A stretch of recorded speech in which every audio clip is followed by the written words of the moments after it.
จอดสบายดีวันนี้ขึ้นมาส่งพระธรรมด่านนี้คนขึ้นมาหลายมันว่าขึ้นมาขอฟ้าขอฝนเป็นได้ก็จะพาทุกคนไปเบิ่งน้ำกัน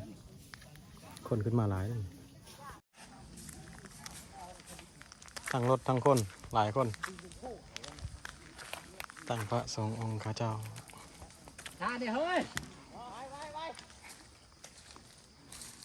ตอนนี้เข้าไปแล้วพอค่อยขึ้นมาซาหน่อยนึงพากันไปเบิ่งเลย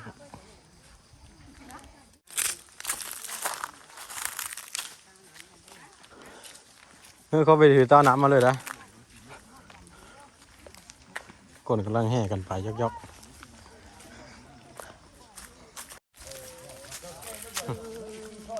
พากันเอาดอกไม้ตามเข้มทางพร้อมเนาะโอ้ผมว่าอ่างน้ำขึ้นมาวันนี้เต็มแต่น้ำ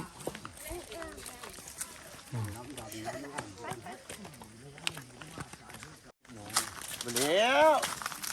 มันมีปลาปะปลาลายพลวะบุตรสายเงานี่ทั้งนี้มักปลาไปนี่มาหอดดอนทรงเลย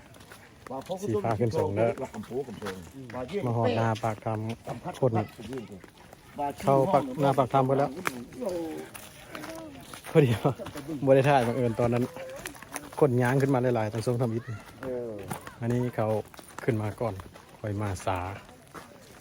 มาเบิ่งได้ที่กลางตาที่หัวเข้ายูทูบเบอร์มาเนี่ยเนาะนี่จะพูดเราลองงามไหมเนาะเป็นมาส่งผ่านบอกไปสองยืมมากดติดตามฮะนี่คูบ่นี่คูบ่ด้วยสองไอ้น้องนี่คูบ่โอ้คูนาฮักเนาะ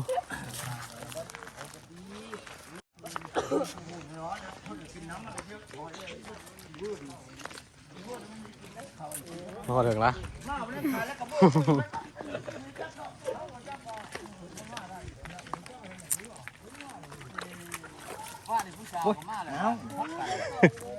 ลวกกาแฟก็ได้น้ำพอเอาเบอร์เช่าบอมันจะได้เบอร์เดิมปัดเอาเบอร์ให้ชิปมือด้วยมาหอนบริเวณตอนส่งแล้วเนาะตอนนี้เนาะคือสิอ่านไปทางดังเยอะชาวนั้นมาคือว่านนี่นั่นมาว่านดองหันนี่คือหอนบริเวณตอนส่งแล้วเนาะ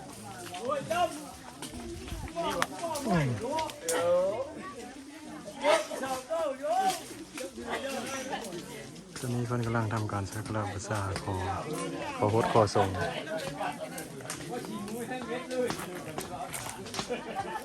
โอภะคะวาภะคะวันตังอะภิวาเทมิอิมิอะระหังสัมมาสัมพุทโธภะคะวานี่คือครูบาเพิ่นตัวญาติธาตุเพิ่นกำลังหดส่งเนาะ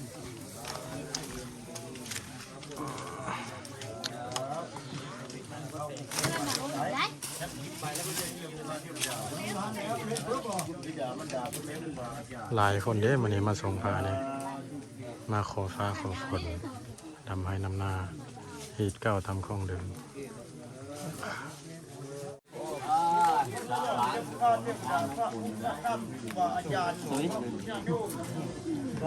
มาหดมาส่ง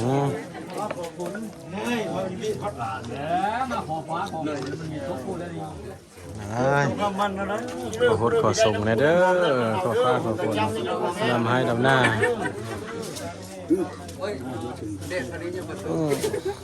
โอ้ชมพาตกปีนั้นสิบคู่เนี่ยนี่ลองนอนนี่น้อยเนี่ยน้องน้ำหอมเลือกไม่ได้นะ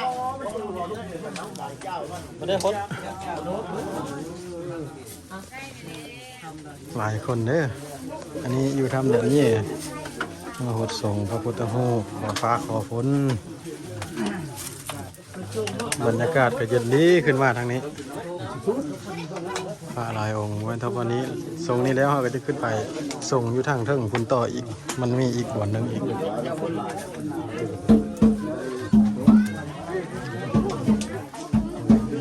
มาหลายคนเด้ หลายคนเด้อ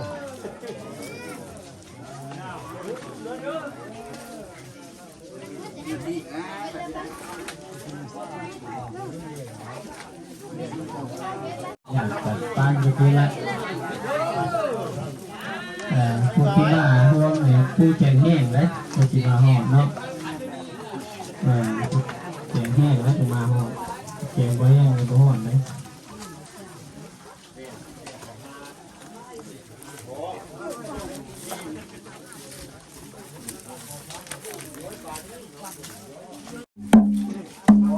ตบกองพร้อมเลยเนาะตบกองทรงพระ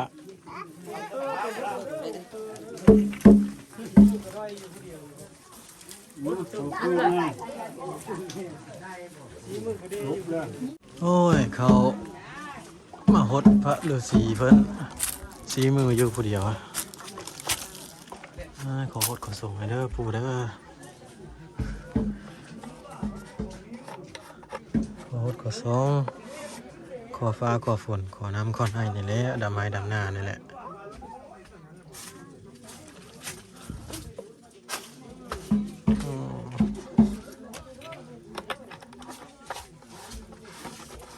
ให้ลูกให้หลานอยู่ดีไม่แห้ง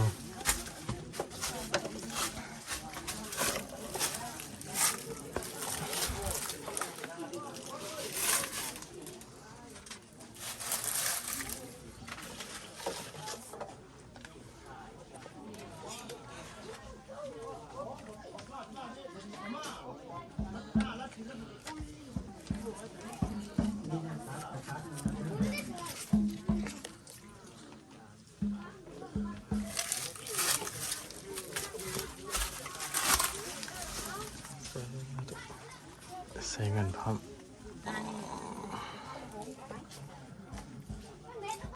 นี่จะส่งทั้งหลังนี่เดียวนะอ่ะบันที่เข้ามาถ่ายให้ทุกคนเบิ่งผู้เทผู้สาวเดี๋ยวนี้ด้วยคนที่มาอันนั้นสักละบูชานำพุทธส่งพร้อมกันทุกคน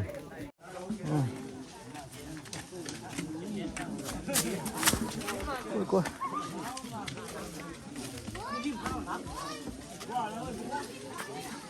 เอาเข้าไปได้ไหมเข้าแล้วบ่ยังแล้วได้พากันเข้าไปสั่งเจ้าแล้วนี่เจ้าเลย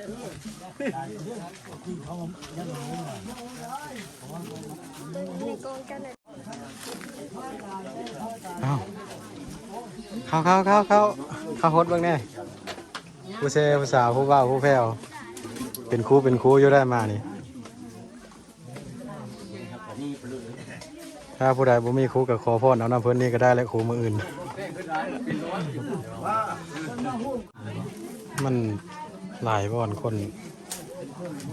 ก็มาหลายเนาะผู้เข้าผู้ออกเป็นจังไดก็ส่งแล้วบ่แต่ละปีมากกว่าปีเนาะมากกว่าปีได้ครูมานำหรือครูปีบ่ก็ได้ครูปีนี้โอ้ปีนี้ปีโชคปีมารเนาะ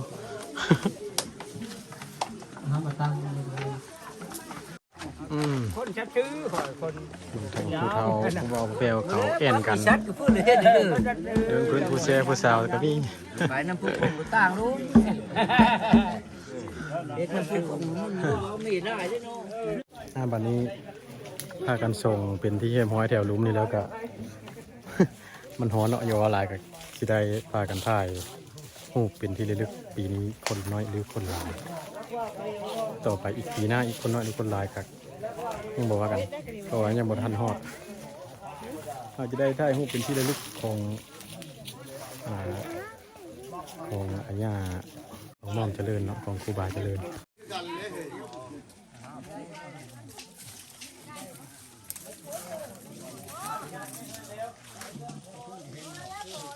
อันนี้ยืนถ่ายอยู่ทางทิศเหนือเนาะ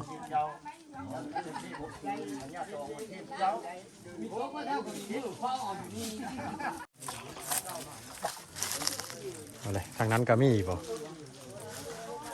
เพราะผู้บ่าวทางนั้นก็มีบ่เนี่ยมีบ่มีอยู่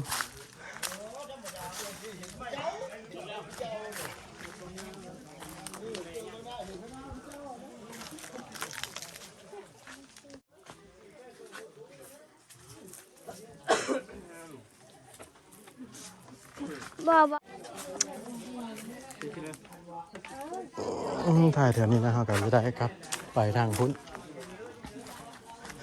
แต่ถ้าคงเป็นที่ระลึกของอาญาเพื่อนหรือว่าเพื่อนจะขึ้นไปอันนั้นขึ้นไปเบิ่งหูบแถวทางเทิงนะตอนนี้กำลังถ่ายรูปรูปเนาะ ได้อยู่ผู้เดี ถ่าย ยว รูปรูปแต่ละคนสาดหน้าได้อยู่คนเดียว นี่นี่ยัง ย้ำมาแถวทางหน้าพี่ก็ได้ แถวหน้าเลยไม่ออกน่ะเจ้าอยู่เครื่องอย่าคู่แถว ตายคือเก้าเลย ดีมีแห้งแต่ละคน มีเฮอผู้ใดผู้หนึงเสียไป มีเฮอไปเนี่ย ปีนี้ส่งปีหน้าขึ้นมาส่งอีก หน้าพวกตายคือเก้าเลย ไม่ออกมันไปเพื่ออย่างไรสิเฮ้ยบ่เนี่ย ได้เจ็บได้ ไม่มาชุ่มนุ่มน้อย ข้าว เล เลย ยมี นะ แพ้ยังเฮ็ดได้ยันเจ็บยันโกรธเลย เช่าได้มีแห้งที่วันนี้ พระตัวใดพวกนี้พระองค์นี้บ่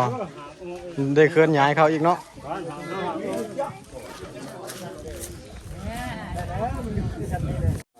ได้เนาะสุดสดากันอะไรเงี้ย ปลาอะไรเนี่ยปลาอะไรเนี่ยเขาละคู่ พากันสักการะบูชาแล้วเราได้ตอนนี้ก็เป็นที่พระสงฆ์กับสักการะบูชาไว้พระแต่ละอันตามที่ตรงข้องที่พากันเคยเฮ็ดและหักหอมาแต่ละคนแล้วก็ย้ายพระเขามาฮอดนี่กะขอจบคลิปเพียงเท่านี้คลิปหน้ามาต่อกันใหม่ว่าอันนี้คือว่าส่งพระธรรมของดานเย่ของแต่ละปีของทุกคนนะกระถ้าผู้ใดว่างๆกะมาแต่ทางบ้านไก่บ้านใกล้กะมาเยี่ยมมาส้มได้ขึ้นมาท่องเที่ยวได้มันเป็นแรงธรรมชาติอยู่แล้วย่ำส่วนหลายมันฤดูฝนงามที่สุดขอขอบใจหลายๆ